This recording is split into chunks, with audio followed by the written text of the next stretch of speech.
Sean, if you could now do a presentation around what do board members do? Thanks very much, Randy, and good morning, everybody. You may have seen as part of our webinar series leading up to municipal elections, we did a bit of a public outreach to engage with people and teach them what it was to sit on council so they might be a little bit more prepared if they were elected into a position. We thought we might do the same sort of thing with our board, recognizing that we have both the elections for our regional directors coming up in early December, and then of course elections for our executive that'll happen at convention itself. So this is just a way to kind of give you a little bit of education and let you know what exactly you're signing yourself up for before you put in your nomination papers.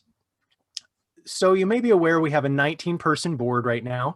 That's 14 regional directors and 5 executive committee members. Of the 14 regional directors, 6 are city-specific regions, and then 8 of them are larger areas throughout our province that we elect regional directors for.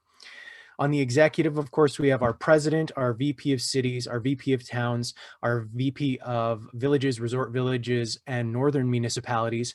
And then the 5th executive member is one for Regina and Saskatoon, only in situations where Regina and Saskatoon don't hold either the presidency or the VP of cities, which is the case right now. All board members serve a 4-year term that starts at the regional meeting or convention immediately following municipal elections, carries on until the next one right after municipal elections. And the primary job of all of our board members is to assist with the strategic governance of the organization. And the idea is that while you may represent the views of your region, of your city, of your sector, when you come to the board table, you're trying to do what's best for municipalities of Saskatchewan and our membership as a whole. You're also not going to be getting too deep into the details, the tactical sort of things and how we do the work, but more offering the kind of strategic governance and oversight for the entire organization.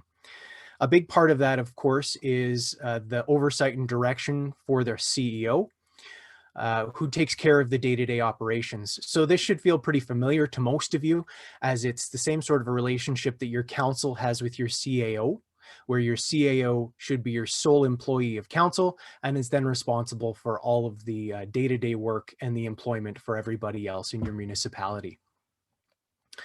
There are 4 quarterly board meetings a year. These are generally held in March, June, September, and December.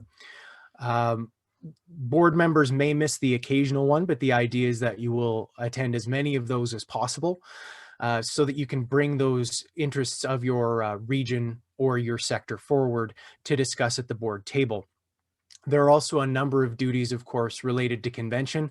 For those of you that have been able to attend our in-person conventions before, you'll often see board members hosting sessions, doing introductions, meeting with speakers, and of course with government officials as well. And then there are other meetings as required.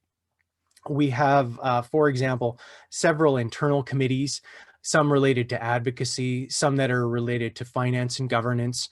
And board members are encouraged to sit on those committees, of course, and help make the decisions that will shape our advocacy efforts, will shape our organization, and all of that important kind of stuff.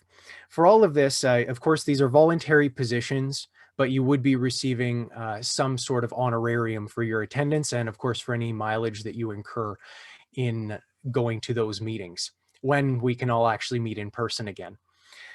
And of course, there are some external committees that we have Municipalities of Saskatchewan membership on. These include things like MEP or SAMA or SUMASHUR.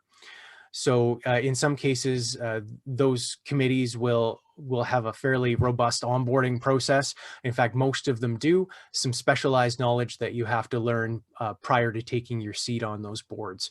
But then you would be proudly representing Municipalities of Saskatchewan around those tables as well. Excuse me. So as I mentioned, our board is split kind of into 2 pieces. One is the regional directors and the other one is the executive committee. If you're elected as a regional director, there are some expectations around you connecting with members in your region. Some of that's going to be through your regional meetings that occur once a year. Some of that'll be phone calls. I'm sure Randy could tell you all sorts of stories of interesting phone calls that she's fielded from members looking for some sort of advice or assistance. Now, of course, staff is in the Munisask office. We're more than happy to assist you with any of those requests that you get.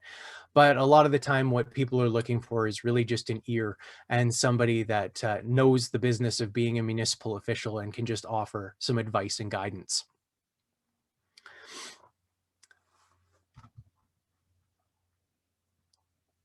Your regional alternates are also elected at the regional meetings. They have no direct regular duties on our board.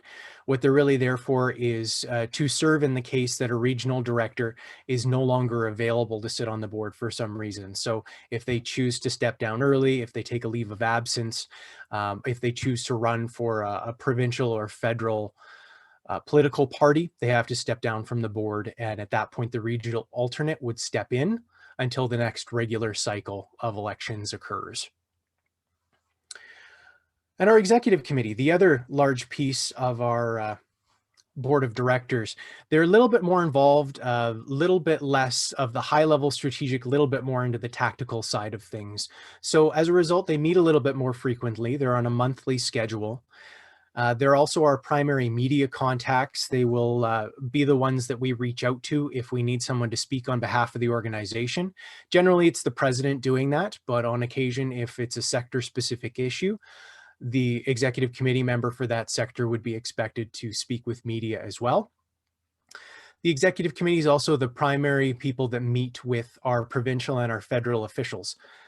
So if we're doing our advocacy work with those elected officials from the province or the feds, it's usually the executive committee sitting in those meetings.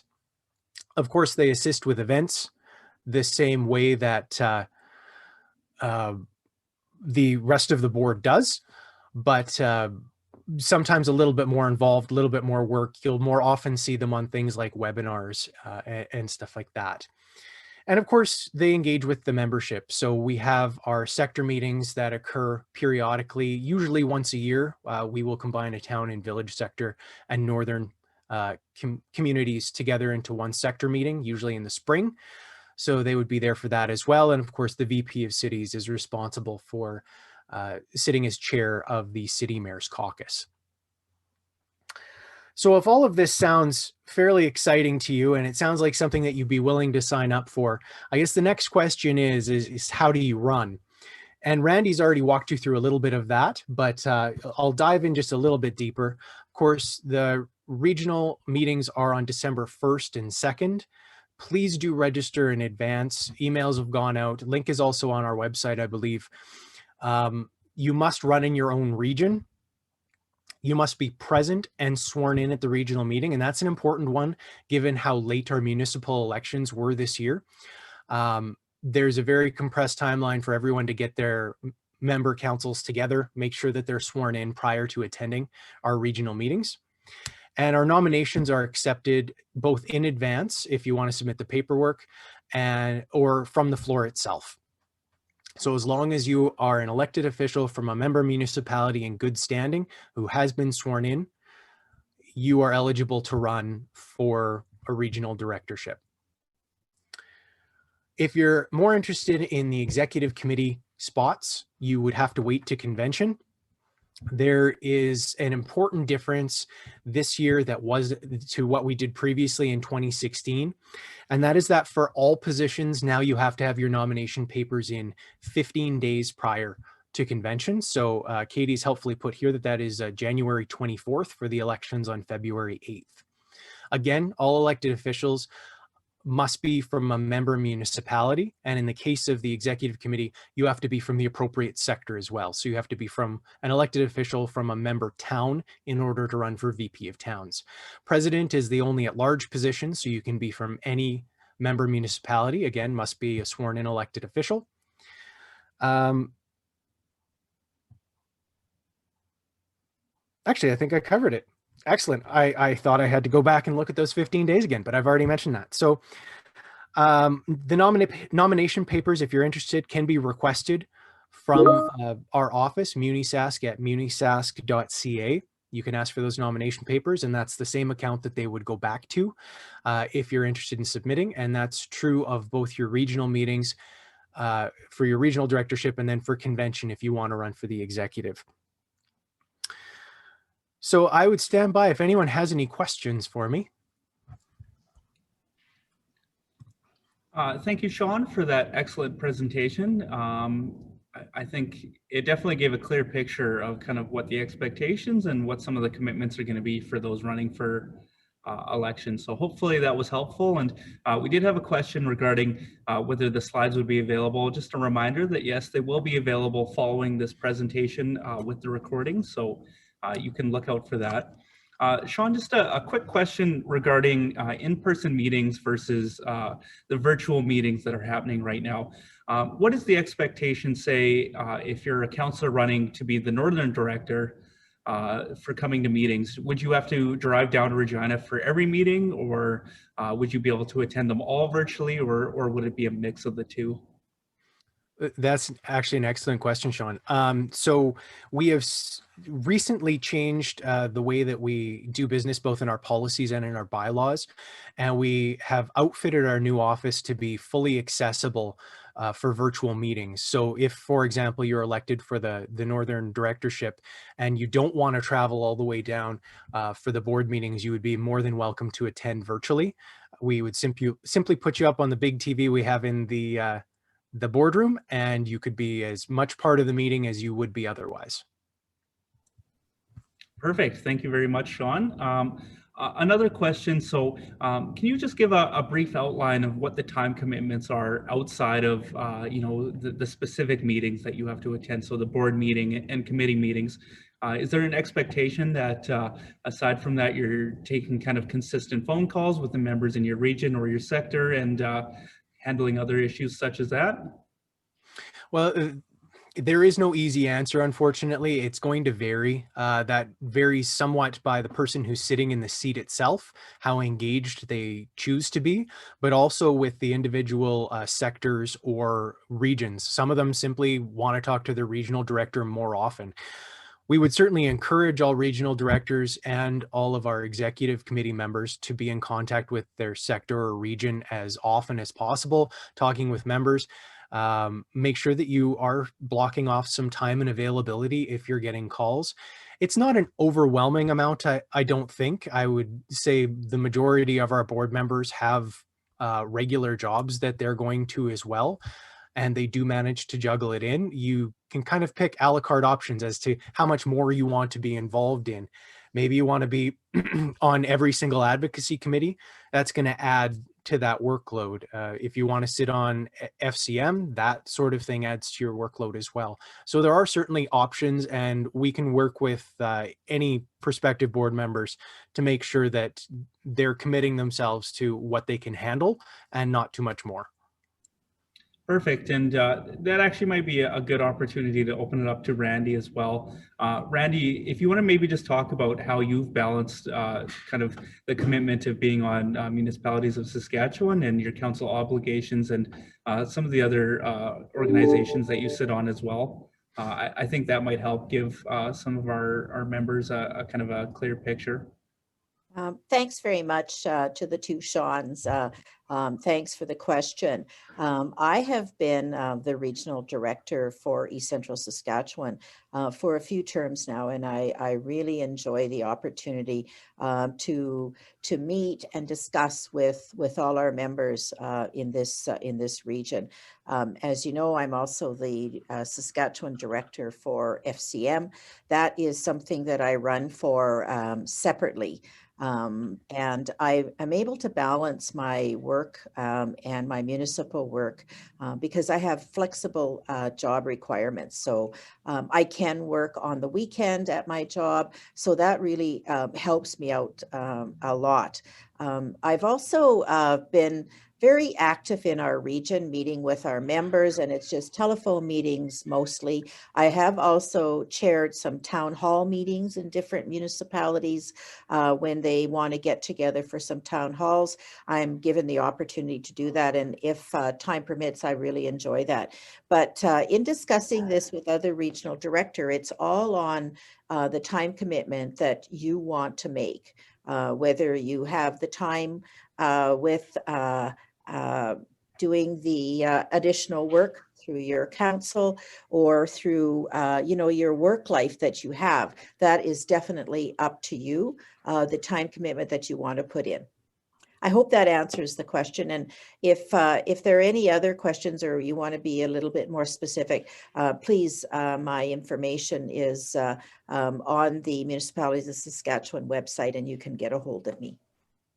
Perfect. Thank you very much, Randy. And then the last question I have for you, Sean, before we move over to the open Q&A. So make sure if you have any questions for Sean or for Randy about convention that you put them in the Q&A pod now. Say I'm successful in running for the regional meeting and I become a regional director, but I set my sights on saying running for the president position. Is it possible to get elected as the regional director and then move on to the bigger position, or is it one or the other? It would have to be one or the other. So in order to take on the presidency, you would have to give up your regional directorship, at which point your regional alternate would take the position. Perfect. Thank you very much. Our next question, is there a list of directors or executives that are either not going to be rerunning for their position or not available because of loss of election that could be made available to our members? That's always a tricky one. And I'm sure, having just gone through municipal elections, all of you will be aware that sometimes people hold those cards very, very close to their chest. And you don't know if somebody's running sometimes until the nomination day has occurred. So I can tell you that there are 3 positions that are currently going to be open. That would be the regional directors for the Central Region, the West Central Region, and the Southwest Region. And those are due either to retirements or, in one case, someone who didn't make it back into office. So those 3 we're aware of right now will be open. The rest is kind of anyone's guess. I guess what I would offer in terms of advice is, if you feel strongly enough that you want to run, it probably shouldn't matter to you if the incumbent is going to run as well. If you don't feel strongly enough, and the idea of having the incumbent there makes you not want to run, you might not be ready for it anyway. So just think on it a little bit more and make sure you're ready for the decision before it comes. Thank you, Sean. Another question that I was thinking of as well. So obviously, as staff, we are here to serve as a resource to the elected officials that sit on our board and ensure that they're most able to kind of make the right choices and have the appropriate resources needed for provincial advocacy. So maybe if you just want to give your perspective of what makes a good director or executive member, and kind of what qualities best help Municipalities of Saskatchewan staff achieve the goals of our board? I think 2 things come to mind for me. One is just engagement and excitement to be there.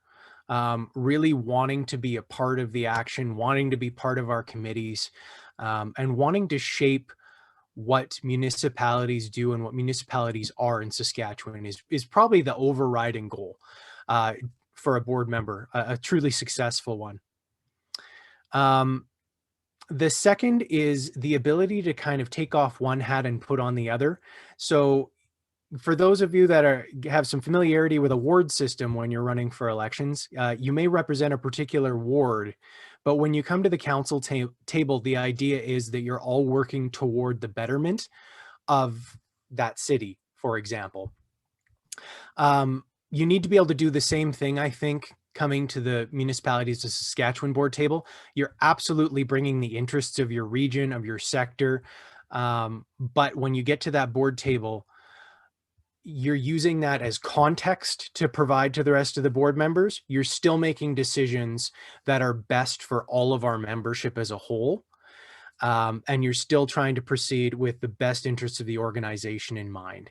So those 2 things are kind of the big ones for me. Randy, do you have any thoughts on that one?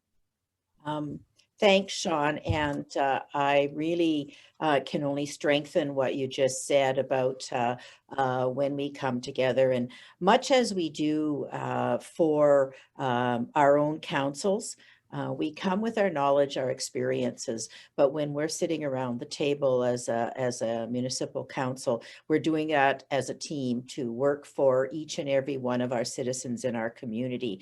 And when we do that as the Board of Municipalities of Saskatchewan, we're doing that for everyone that lives in our province. And we bring our skills, we bring our expertise, but we're there for the people that live in our province.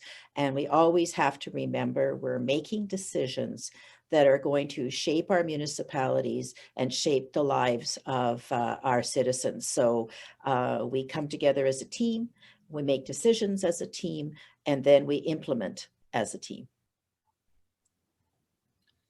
Perfect. Thank you very much to both of you for that really good answer on that question and talking about kind of what really makes a good director. We don't have a whole lot more questions coming in, so I think we'll save everyone some time and we'll wrap it up here. But Randy, I just want to give you a chance to kind of share some closing thoughts on why is it important to come to Convention 2021, and even though it's virtual, kind of what do you expect that our members are going to take out of Convention? Well, I really can't reiterate enough about this is an opportunity for us to really meet and engage as municipalities across our province and find ways to get the best of this experience. We know things have been a little unusual in our province and in our country, and I'm really looking forward to hearing our keynote, seeing what we have in the municipal marketplace, to be able to socialize a little bit. And I'm be able to look at having a little fun. I mean, we all remember the ones that were there last year, the fun we had with our MC, Danny Hooper. He's going to be back. Our two keynotes, I still remember Mr. Griffiths and what he brought to us in 2018. So to all the new people that are on the webinar, please take the occasion to really experience everything that you can and really enjoy not just this convention, but the next 4 years as we go about our terms on our elected councils. Thank you very much, Randy. And Sean, I don't know if you have any final thoughts to share, but maybe just an overview of the dates again, just in case anyone missed them, of when you need to have your nomination papers in for the executive at convention and when the regional meetings and convention are. Absolutely. So for the regional meetings, they're coming up here pretty quick, December 1st and 2nd. You'll be split into two groups, and you should see that on the invite. December 1st, and I'm sorry, Sean, you might have to correct me on it. I feel like December 1st is the southern half, December 2nd is the northern, roughly split up between our regions. But make sure you check the registration page and sign up for the right one. You do have to be a sworn official, so please do remember to get through your council meetings in advance of that. If you want to run, you do not need to give your nomination papers to us in advance. We accept nominations from the floor for regional directors. For executive, you need to have your nomination papers in for executive positions 15 days prior to the elections. So in this case, that is January 24th. We need to receive your nomination papers at our office.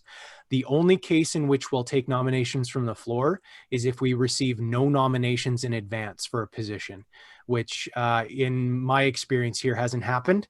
I would be surprised if we saw it this year as well. So make sure you get your nomination papers in. If you get them in early enough, there's also some things you can take advantage of in terms of if you're running for president in particular.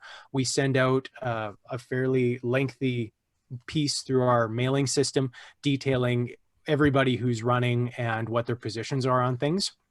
You also have the opportunity to address the delegates. That has to be pre-recorded this year, so it would have to be done in advance as well. So I do encourage you, if you want to run for executive, make sure you get that 15-day window, get those nomination papers in well in advance. Thank you, Sean, very much. And just to clarify, so December 1st is the virtual North, Northwest, Northeast, and West Central. So you had them backwards, but Had 'em that's okay. backwards, sorry. And December 2nd is our virtual Central, East Central, Southwest, and Southeast meetings. So make sure you look out for those. If you're a new counselor and you're not getting our emails yet, make sure you go on our website and check out all the information because it's all available there under the events page. That brings us to the end of today's webinar. I want to thank you all for those great questions. And as I mentioned, we'll be providing the presentation to all the registrants in the next few days, as well as a PDF of today's PowerPoint. If you could all take a few minutes now to just fill out this short survey so we can improve our upcoming webinars. And make sure you watch for our upcoming webinars and Urban Update. We have another one coming up next week on Tuesday. It's an open forum on council governance, and you'll see the Municipalities of Saskatchewan lawyer, Bacola, as well as the Lumsden Mayor, Brian Matheson, and his CAO. So it's a great group, and we really look forward to having them on to answer questions. Thank you very much, and I hope you all have a great day. Bye, everyone. Bye. Thank you all.